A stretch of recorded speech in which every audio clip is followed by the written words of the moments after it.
in the smallest grade. By Justin Roberts, illustrated by Christian Robinson.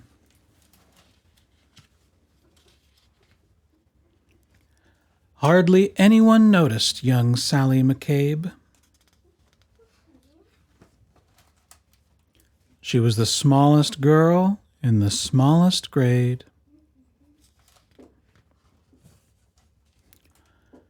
Sure, her name could be heard in the daily roll call, and she marched with her books down the same school hall, but hardly anyone noticed young Sally McCabe. And they certainly didn't know, or at least didn't mention, that Sally was paying super extra special attention. To the abandoned kite with the tangled string, to the 27 keys on the janitor's ring, to the leaves as they turned green to gold in the fall, to the time Tommy Torino was tripped in the hall. She watched as the wildflowers tipped toward the light and heard the howl of a hound dog late one night. She was there when the stray cats who normally fought conducted a meeting in the church parking lot. She saw Kevin McEwen get pushed off a slide and the oncoming tears that he wanted to hide. And she'll never forget that parent-teacher day when Billy's much larger father suddenly dragged him away.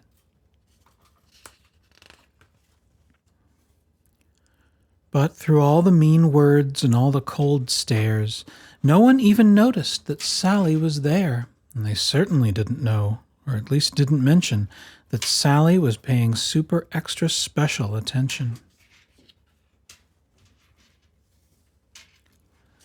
She'd seen how a whisper could make someone cower like a bulldozer crushing through fields of wildflowers, and it kept piling up, this discarded debris, those beautiful kites tangled in trees.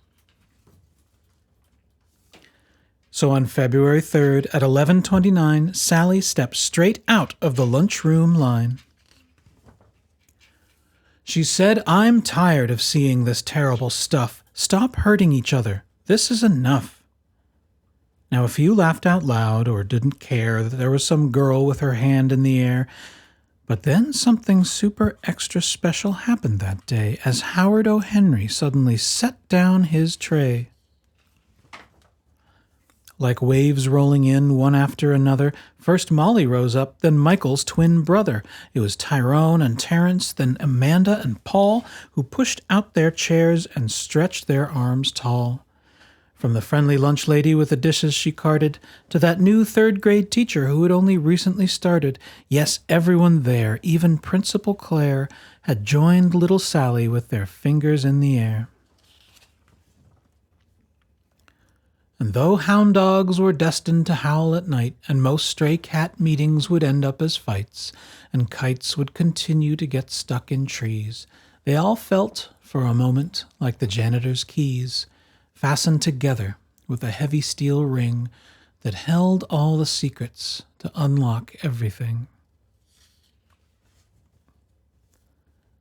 As the world returned to the way that it was, Sally noticed the difference, as she usually does, when Billy paused briefly to open the door for Mrs. O'Connell and 17 more, or when Molly scooched over to make some space on the coral riser for Ellen and Grace.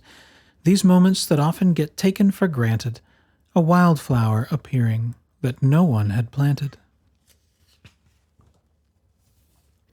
The swings soon resumed their rhythm and sway, and day turned to night, and night turned to day.